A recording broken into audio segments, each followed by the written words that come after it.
છો દીદી? બસ મજામાં. શું નામ તમારું? પ્રજ્ઞાબેન. પ્રજ્ઞાબેન. ક્યાંથી આવો? સૂત્રાપાડા. રીલ્સ જોઈને આવો? હા. મારા ફોલોવર્સ છે કેમ ઇન્સ્ટાગ્રામના. તમારું નામ શું બેન? રક્ષાબેન. બે બેનો હાવ ઓછું બોલે મારાથી વાતો કરવામાં રહેવાતું નથી, પણ એ લોકો ઓછું બોલે તો પછી સરસ. ઓછું બોલે તો બહુ સારું કહેવાય, મગજ શાંત રહે. બરાબર ને? હા. એક તમે લેરિયું લીધું, હા. બતાવો તો એ કલેક્શન કેવું લાગ્યું? બહુ સારું છે.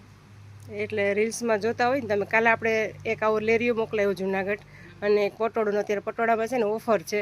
હમણાં એક પટોળું આપણે છે એ ફ્રી આપ્યું હતું કચ્છમાં, ને પાછું નેક્સ્ટ ગીવ અવે થવાનું છે. એટલે બધા કૃષ્ણા સાડીને ફોલો કરો અને યુટ્યુબ ચેનલ છે એને સબસ્ક્રાઈબ કરો તો તમને પણ પટોળું મળશે. ને એક છે ને એ બેને પેરમાં રાખ્યું છે, અને એવું એ કેવું લાગ્યું? બહુ સારું. ને કંપનીના જ છે, ને પ્રાઇસ વર્કવાળી છે, તો પણ 600 છે. જરાક ખોલીને બતાવો તો. જોકે મેં વિડીયો તો ઉતાર્યો તો જાનો.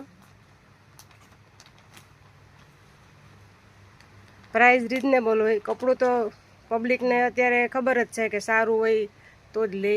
હા. આમની પ્રાઇસ છે 600 ને ગળામાં વર્ક છે. સરસ. રીલ્સ છે તે વધુમાં વધુ શેર કરજો અને નેક્સ્ટ પણ વિઝિટ કરજો. હા. Thank you. અને વરસાદમાં ભાઈને 4 વ્હીલ લઈને ખાસ શોપિંગ કરવા આવેલા કેમ ને, હા. એ ભાઈને પણ આપણે થેન્ક યુ કહી દઈએ ને કે હારે આવ્યા. સરસ. Thank you.